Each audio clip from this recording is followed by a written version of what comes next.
Oh. Yeah, good afternoon. It's lovely to be here. Nice to see you all. I'm really pleased to be talking about the new book about Chrystal Macmillan, because especially stood here in the the library, because much of the material in the book is based on materials held in the Women's Library. So I'd like to acknowledge and thank the staff of the library, in particular, Anna Towson and Gillian Murphy, for their advice and support over the years. Has been great. So, Chrystal Macmillan, let's see. No, it's always us.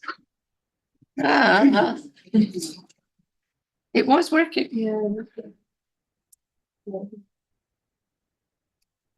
Oh, there we are. She was born in 1872, the second child of, you can see her in the middle of the photo. Oh, yes, here. Oh, it needs to be there, doesn't it? She was the second child in the family to John Macmillan and Jessie Finlayson, his wife. He was a tea merchant in Edinburgh with Melrose Tea Company. She was the minister's daughter. And Chrystal was the only girl with 8 brothers. So this is a family portrait taken about 1888, I think.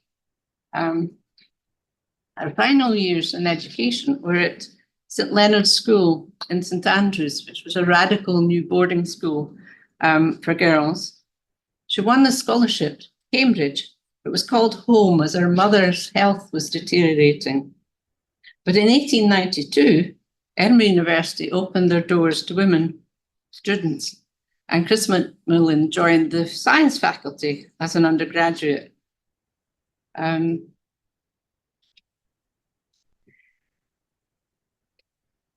4 years later, she was the first woman to gain a science degree, first-class honours in maths and physics.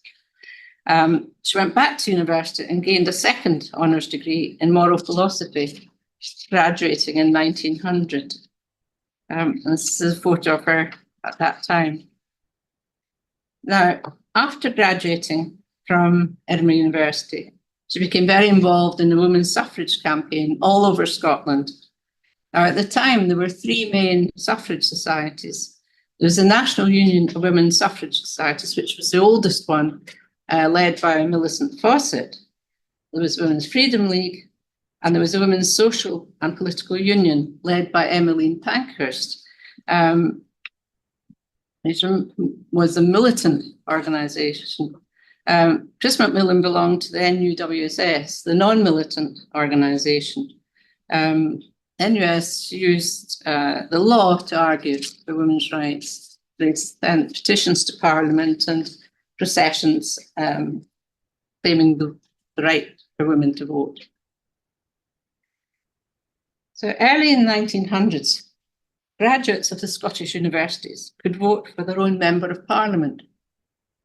And in 1906, Chrystal Macmillan was one of 5 Scottish women graduates who applied to the University of Edinburgh for voting papers under the university franchise for the 1906 British general election.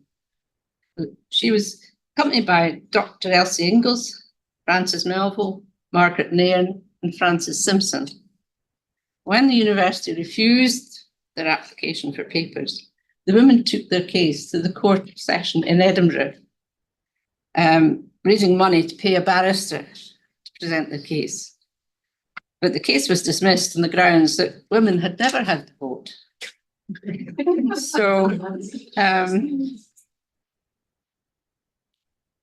the 5 graduates, supported by an enthusiastic committee, decided to appeal against this judgment, the appeal to be heard in the House of Lords by the Lord Chancellor and 2 law lords. So this is them in 1908. This is Chrystal Macmillan here. We think this is Frances Simpson, and this is Frances Melville. Chrystal Macmillan spoke.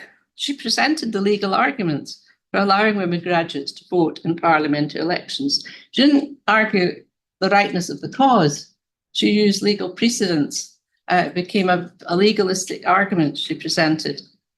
She did this so well that the newspapers in London called her the Scottish Portia. Yeah. This is in the Daily Chronicle cartoon they presented. But the law lords, in their wisdom, decided the word person did not include woman. But Chrystal wrote to Millicent Fawcett saying, "We are of the opinion, even if it were hopeless, the political effort of raising the question is well worthwhile."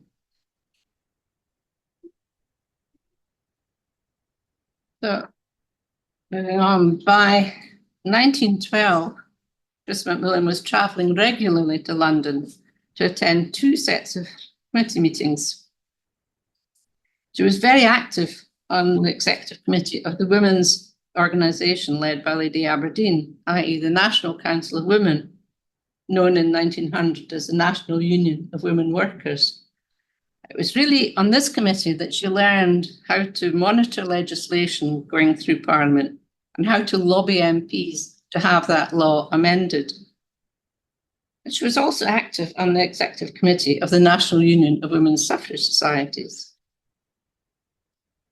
So this is her in 1912, I think, again with Frances Simpson and Frances Melville, taking part in the London procession. But she was still an office bearer in the Scottish Federation. So in 1913, she helped organise the NUWSS summer school in St Andrews.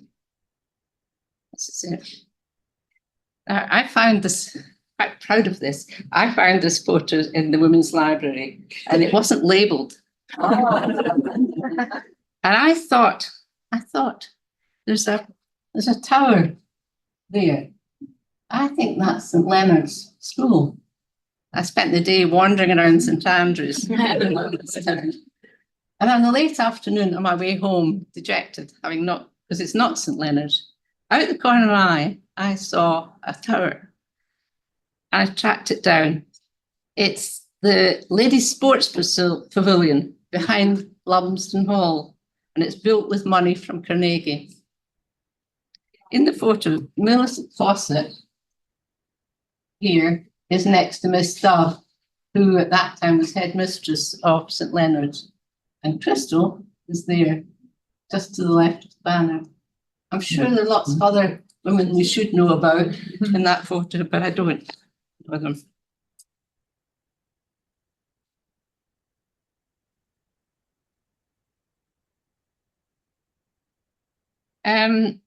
Later that year, Millicent Fawcett nominated Chrystal Macmillan to be a member of the International Women's Suffrage Alliance. This is her moving from Scotland to England, the international level.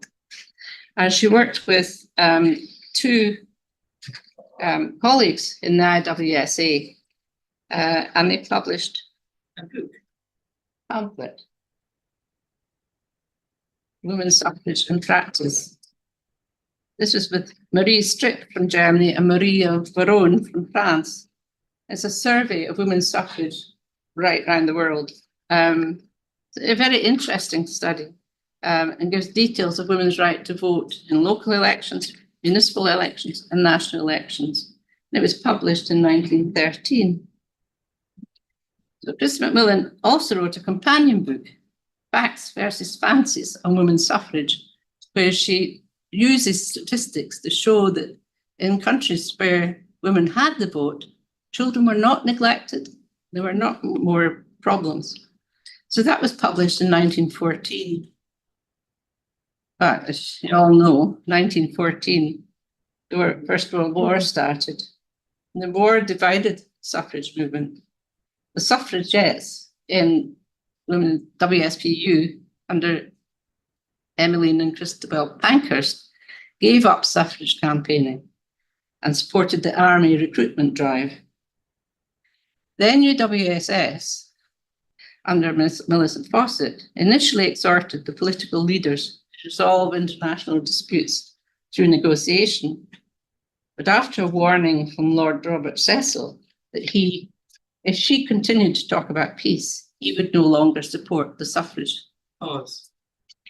So after that, Mrs. Fawcett advised NUWSS members not to talk about peace, but to support the British government and undertake the use of the organisation to support relief work.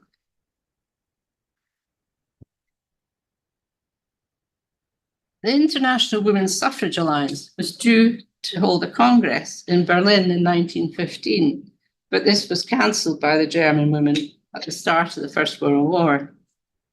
But Dr. Jacobs, a Dutch feminist, suggested that the congress might be held in Holland, a neutral country. And Chrystal Macmillan, as secretary of IWSA, felt inspired by Dr. Jacobs' proposal. She suggested that if the suffrage societies did not want to send delegates to such a congress, women might attend as individuals. They had to agree, women signing up to attend had to agree to two statements of principle: that international disputes should be settled by pacific means, and secondly, that the parliamentary franchise should be extended to women.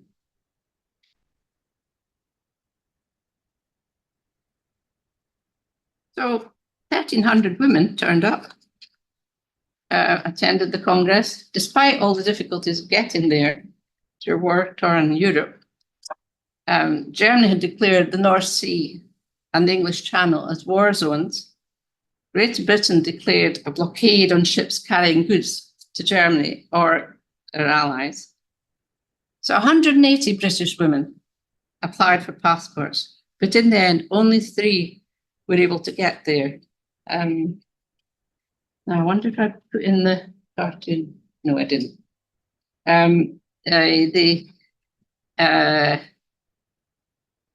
The British press were quite cynical about it. The women were not able to get across because the ferries had stopped operating.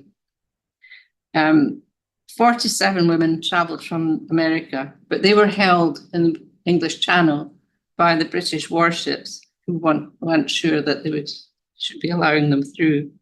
The French women couldn't get there. There it is. There's a Daily Express was very snide about the fact that the women couldn't get the ferry at Tilbury. But going back one, this is the top table at the beginning of the Congress. There are 13 women there from 13 different countries. And we look, this is Chrystal. This is sitting next to Dr. Jacobs. Yeah. So it was representative of European women.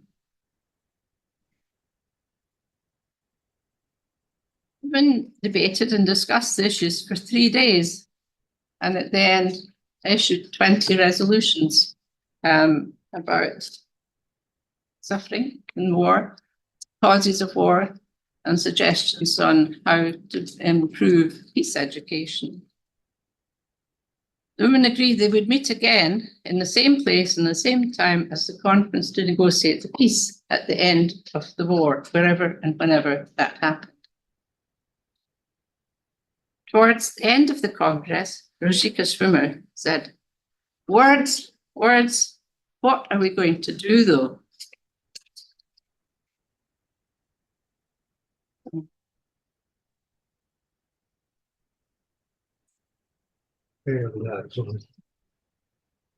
What about that? Well, okay.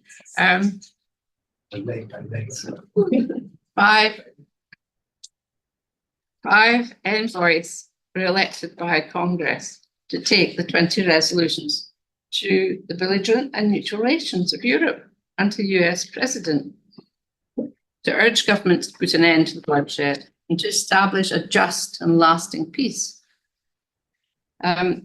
Women travelled back and forward across war-torn Europe by train, bus, boat to 14 capital cities. It's not that one. Yeah. I'll let one out. This received by 21 leaders, prime ministers, foreign ministers, one king, one president, and the Pope. Although they were received, they also talked at public meetings. And although they were received sympathetically by all the political leaders, not one would act to bring about mediation Congress. So the women met in Congress in Zurich in 1919 because they could not meet in Paris, where the Versailles Treaty was being negotiated, because that's in France, and German women could not travel to France, neither could Hungarian women. So they had to find a neutral place. So they met in Zurich in 1919, and they met on the very day that the Treaty of Versailles was published. They were the first organisation to critique the terms of the Versailles. They said, not sure. Yes, they said, the International Congress of Women expresses its deep regret that the terms of peace proposed at Versailles should so seriously violate the principles upon which alone a just and lasting peace can be secured. By guaranteeing the fruits of the secret treaties to the conquerors, the terms of peace tacitly sanction secret diplomacy, they deny the principles of self-determination, recognize the right of victors to the spoils of war, and create all over Europe discords and animosities which can only lead to future wars. Chrystal Macmillan was elected as one of 5 delegates to take the message to the political leaders meeting at Versailles. These leaders agreed, those who agreed to see them were polite, but paid little attention to the women or their message. But the women agreed to establish the new International Women's Peace Organization, the Women's International League for Peace and Freedom, which is still active today. And to be fair, a lot of the rules and constitution for the organisation was due to the good work of Chrystal Macmillan at that time. I'm going to just talk about a couple of issues that she was very involved with later on in her life. So the nationality of married women. I don't know if many of you know about the problems that they suffered. During the First World War, Chrystal Macmillan was concerned about the fate of women married to foreign men. Because women who were married to Germans, they were considered enemy aliens. This meant that while their husbands were interned on the Isle of Man, the wives and children were left destitute, often evicted from their homes, unable to obtain employment because of their German surnames. They could not reside within 30 miles of the coast, and they had to report to the police station every week. They lost their British nationality and all their rights as British citizens, irrespective of whether they continued to live in Britain or not. This meant in 1930, they not only lost their right to vote, but also their pensions rights, even if they'd always lived in Britain. Teachers in particular suffered from this rule. So Chrystal Macmillan campaigned over many years in Britain at the League of Nations to change the nationality law. One of the principles of her work was her belief that the right of citizenship is the most fundamental political right, and this included the right of a woman to own her own independent nationality. So this that's her. She was chairing this group that went to The Hague. The men, a lot of men were meeting at the Codification Congress, 1930, at The Hague. They were discussing international law on nationality, without reference to women at all. And so these women demonstrated at the meeting, outside the meeting, and eventually the men agreed to hear them speak. The outcome was that the League of Nations decided they would set up a consultative committee on nationality, which Chrystal was a member of. And it covers a whole chapter in the book. You'd think that would be enough for one woman, but actually she was also president of the Open Door International, an organisation that lobbied the International Labour Office. She sought regulations that promoted equal pay and equal conditions for women in the workplace. This brought her into conflict with the trade unions, who were arguing for more protection for women in the workplace at that time. The Open Door, and as president of the Open Door, Chrystal Macmillan argued, well, she was concerned that so many restrictions were being placed on women that not only were they unable to earn equal pay and conditions, but the majority of jobs were becoming totally insecure. And 1931, that's here, she led a delegation to International Labour Office to try and ensure the regulations did not international regulations did not discriminate against women. So I will now hand over to my colleague, Rose, who will tell you more about her legal career.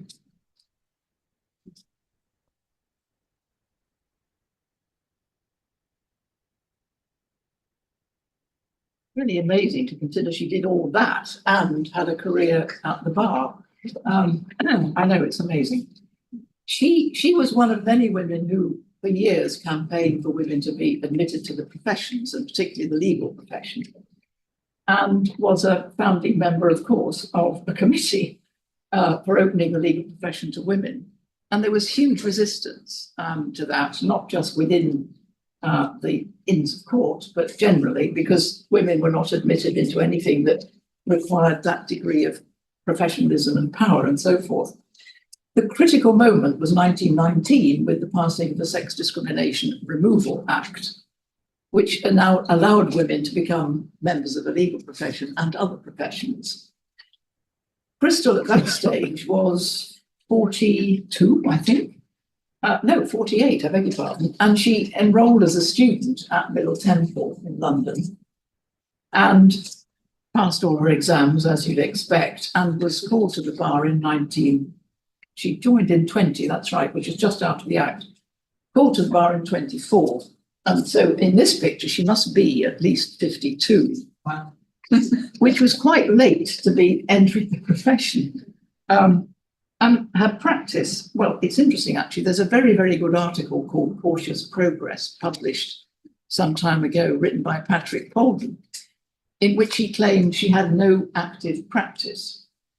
Now, this was a bit of a gauntlet as far as I was concerned, because I couldn't believe Chrystal, of all people, would not have an active practice. So this took me to umpteen archives, looking for, well, court records, basically. And indeed, I discovered that she had appeared in court 88 times. So she did have an active practice. The fact is that in order to have a sort of dynamic presence in the law, you had to have done something remarkable to have your case recorded in the legal records, or legal reports, I think they called them. And she didn't actually take any celebrated cases. So she didn't appear in those. And I think I forgive Patrick Bolden for saying she didn't have an active practice because he didn't find her there. However, as I say, she appeared 88 times. She appeared in the Western Circuit in Cornwall, the 2 London Session Courts and the Central Criminal Court, both for prosecution and defence. Interestingly, she took a lot of pro bono cases, which were considered the lowest of the low, really, because you were paid, well, nothing if it was pro bono. She did take what were known as poor persons department cases, which meant she could earn a little bit of money. I think it was about £3. And she took doc briefs whereby the prisoner would choose a barrister from an array of barristers in the court. So she didn't earn any money doing this. It was a career with really fundamentally no earnings, but that was okay for her. She was very wealthy. She had a wealthy father, she was left money, and she had a housekeeper.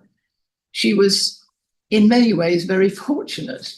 It wasn't so difficult for her as it was for others, but she clearly didn't have major ambitions within the law, or possibly she felt that what she was doing was so worthwhile that she didn't seek any kind of promotion. But there was a terrific prejudice within the courts, the inns, in terms of gaining cases that were celebrated.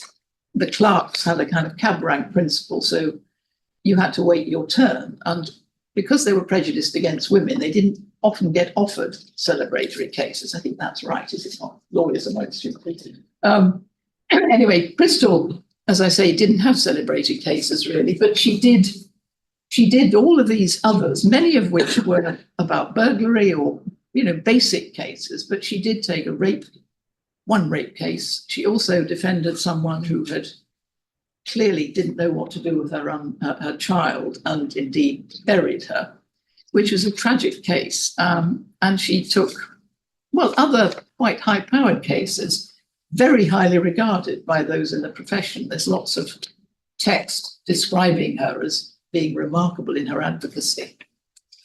And she was ultimately celebrated in Middle Temple because they actually, I think it was in the war, wasn't it? They tried to raise money to turn her, she lived in Pump Court in Middle Temple, where she had a garden on the roof, actually. And she, amongst her other talents, but she was finally memorialized in an annual prize given to the top student, woman student in Middle Temple. I think they were originally going to turn her library into a sort of memorial library with all her books and so on, but that faltered during the war. So she was obviously highly regarded. I don't think there would have been any question of having an annual prize if she hadn't been. And yet she didn't have an active practice. Well, there we are. History doesn't always report the truth. I think it's worth saying in a kind of concluding thing that we don't know exactly why she took up a career in the law, but as Helen has explained, that the Scottish graduates case was key in her life. She learnt about the law, she understood the power of the law in trying to change fundamental opinion, and she understood that to do that, you had to affect legislation. So for a lot of the organisations she belonged to, she drafted bills, she scrutinised legislation so that women were, as she saw it, if any women were disadvantaged by the law, she would do her utmost to secure change. So I think that was clearly a motive for her to become a barrister. It not just gave her the skills, but it also gave her regard. I think, she had more status in a way, which was possibly quite important in persuading members of parliament and others to her point of view. I think that's probably fair to say. I think the final thing, just summing up, which is, I think, terribly important, is that there is now a building in Edinburgh University named after her, the Chrystal Macmillan building, which a group of feminist teachers in that building persuaded the powers that be to use. And there's also a plaque on one of the science buildings in King's Buildings in Edinburgh, commemorating her as the first woman science student. So her name goes on, and it's memorialised in a number of ways, which is as she deserves, I think. Thank you.